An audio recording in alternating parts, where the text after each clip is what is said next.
Jangan lupa subscribe dan nyalakan tombol loncengnya. Jangan lupa subscribe dan nyalakan tombol loncengnya. Bismillahirrahmanirrahim. Assalamualaikum warahmatullahi wabarakatuh. Selamat siang kawan-kawan Sobi dan juga pelanggan-pelanggan Prabu Farm yang kita banggakan dimanapun Anda berada. Semoga pada kesempatan kali ini kita semua masih dianugerahi kesehatan, kebahagiaan, keberkahan, dan tentunya rezeki yang melimpah dari Allah Subhanahu wa Ta'ala. Amin ya Rabbal 'Alamin. Pada kesempatan kali ini saya mau bikin video ya kawan-kawan untuk menjelaskan mengapa Prabu Farm sekarang tidak jual anakan atau kotokan ayam yang di bawah umur 3 bulan. Karena istilahnya umur yang pokok intinya itu kalau umur di bawah 3 bulan kita masih belum bisa membedakan secara pasti jenis kelaminnya, itu yang jadi trouble utamanya ya kawan-kawan. Bahkan umuran 3 bulan saja kemarin itu saya itu masih salah kirim karena kelihatan ada rawisnya, ternyata itu betina. Tapi nggak masalah kalau umur 3 bulan, kalau memang kesalahan pada kita ganti ayamnya dengan catatan pembeli membayar ongkos kirimnya seperti itu. Yang ayam yang lama tidak kita minta, tapi kita tinggal dan kita kirim ayam yang baru yang sudah jelas jantan seperti itu ya kawan-kawan. Jadi dulu saya awal-awal pas COVID kemarin kita jual untuk kejar marketing ya, jadi kejar pemasaran, kita jual dari usia 1 bulan itu memang larisnya luar biasa kawan-kawan. Karena tujuan kita untuk ya istilahnya memberikan harga yang semakin terjangkau, jadi tidak hampir tiap pembeli istilahnya lebih terjangkau. Kalau umuran 1 bulan dulu kita jual rata-rata 350.000 per ekor, itu kan masih terjangkau banget.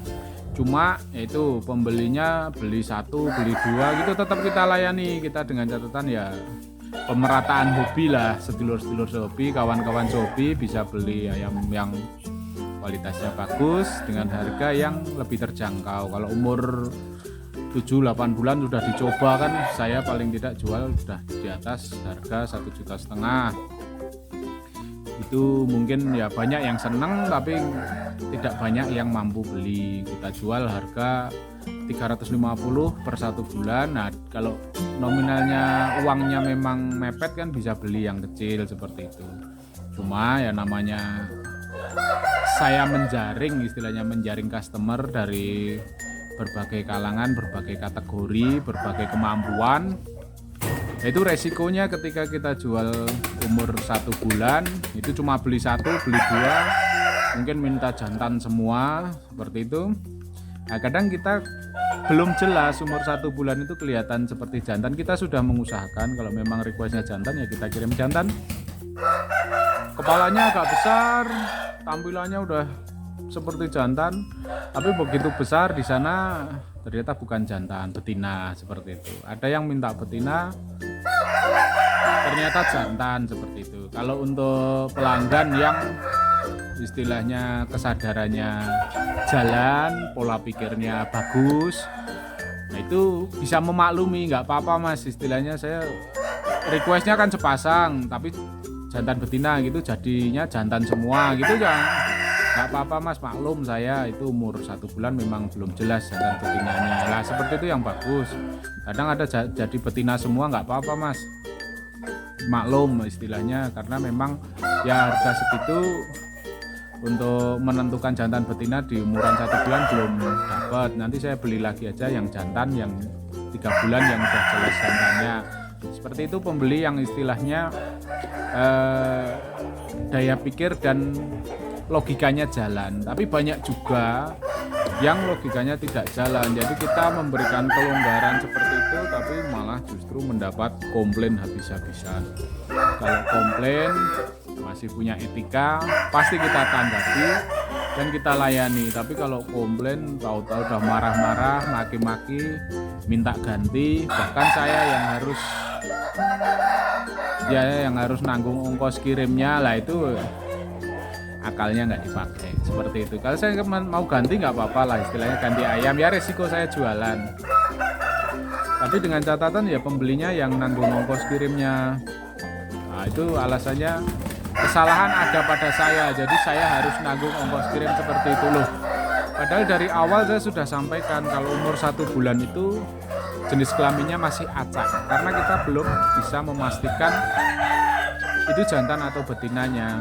Ya tapi namanya ya itu tadi, dari awal sudah karakter orangnya yang nggak pakai logika, jadi nyemprot. Saya yang disemprot. Nah dari situ saya ambil kesimpulan lah, buat apa saya ngoyo-ngoyo jual kecil-kecil, tujuan saya baik biar orang-orang terjangkau, harganya terjangkau, tapi endingnya saya dapat komplain, malah disemprot, dimaki-maki seperti itulah. Saya itu nggak ngoyo jual kecil-kecil, karena banyak permintaan baru saya jual, bukan yang saya menyodorkan harus beli. Tapi akhirnya kalau seperti itu kan saya nggak dapat kepuasan. Oh dari segi uang saya nggak begitu ngejar, saya jualan cari kepuasan juga. Ya dapat untung, ya kepuasan batin itu seneng saya. Tapi kalau dapat duit tapi seperti itu, resikonya saya nggak ngoyo lah istilahnya. Jadi saya ambil kesimpulan, oke lah, saya jual usia 3 bulan minimum. Jadi jantan betinanya jelas, mau beli jantan pasti dapat jantan, mau beli betina pasti dapat betina. Dan saya bandrol harganya juga standar lah, dapat dibilang. Untuk jenis mangon kita jual mulai 750, untuk jenis pakoi, koi trap itu kita masih jual di harga 1.200.000. Karena memang permintaannya banyak, stoknya dikit ya kawan-kawan. Jadi hukum ekonomi masih berlaku lah, istilahnya antara harga dan permintaan itu pasti sejalan. Jadi permintaan besar, harganya pasti naik seperti itu. Jadi kalau stoknya banyak, harga pasti akan turun. Jadi wajar kalau saya pun seperti itu. Kalau stok kandang pas melimpah banyak, ya pasti saya turunkan harganya. Buat apa ya? Untuk mengurangi stok. Karena operasional ketika kita piara banyak ayam itu juga tidak murah kawan-kawan. Untuk beli pakan itu luar biasa banyak. Jadi kontrol jumlah ayam rawatan di kandang itu penting. Jadi nanti fluktuatif itu biasa harga itu seperti itu. Cuma kalau ayam yang kategorinya udah saya senang, saya anggap istimewa dan cocok, itu pasti harga saya pertahankan. Ya rata-rata di kisaran 5 juta itu udah bagus lah, istilahnya menurut saya bagus banget, udah layak buat kontes, buat pro. Potensi kemenangannya itu tinggi karena teknik di atas rata-rata, pukulnya juga bagus seperti itu. Jadi sampai kemarin saya bikin video pakai bahasa Indonesia, pakai bahasa Banjar, pakai bahasa Papua, pakai bahasa Jawa seperti itu, biar saya sampaikan, biar banyak yang mudeng, sampai saya tekankan seperti itu biar paham bahwasanya saya jual anak umur 1 bulan itu saya hitungannya malah rugi. Rugi karena apa? Karena resiko saya terlalu besar untuk menjual anak-anak yang segitu. Saya mendapatkan nominal yang tidak seberapa, tapi resiko saya terlalu besar. Terlalu besar menerima komplain itu yang saya tidak bisa. Saya itu jualan, saya usahakan, saya tekan, saya minimalkan untuk komplain. Sebisa mungkin ayam saya saring benar-benar, baru kalau memang layak kita jual. Harga juga sudah kita sesuaikan. Kalau ayam ini standarnya harga cuma di harga 1 juta, ya saya jual 1 juta.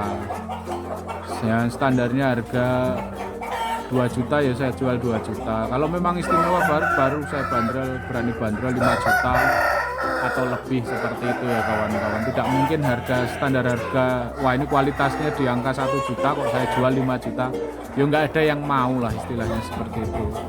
Target pelanggan saya adalah orang-orang yang benar-benar paham ayam, orang-orang yang mengerti ayam, orang-orang yang bisa menghargai kualitas ayam.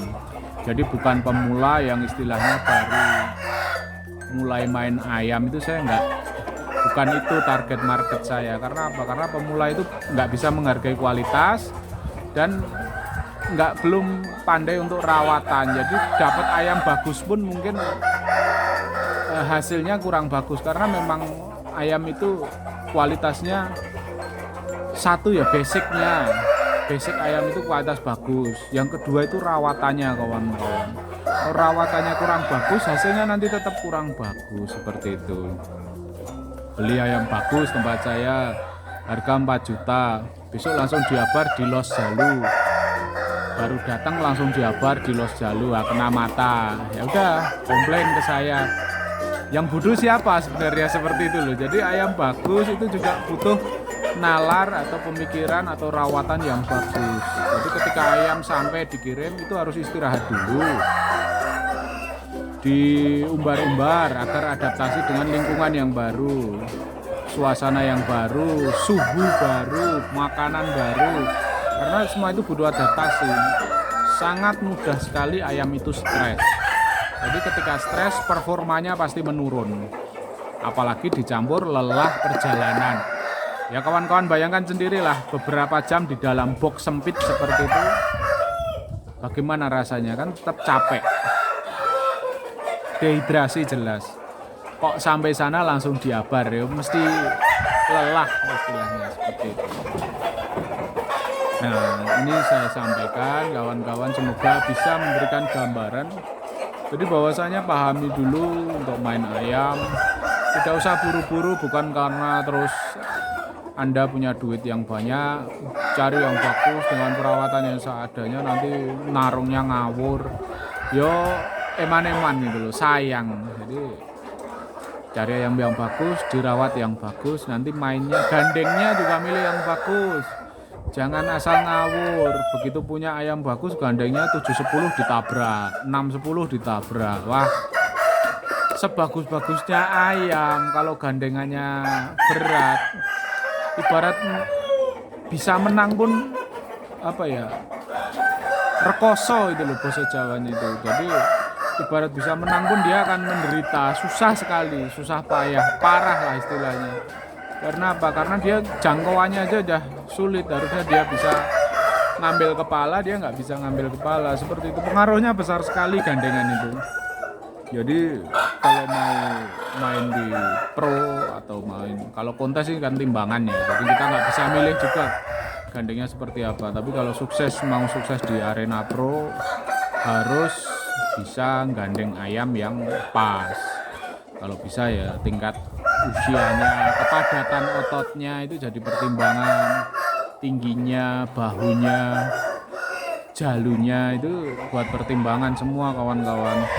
Terus yang ketiga yang tidak kalah pentingnya untuk menentukan sebuah kemenangan itu adalah penguasaan ketika ngair.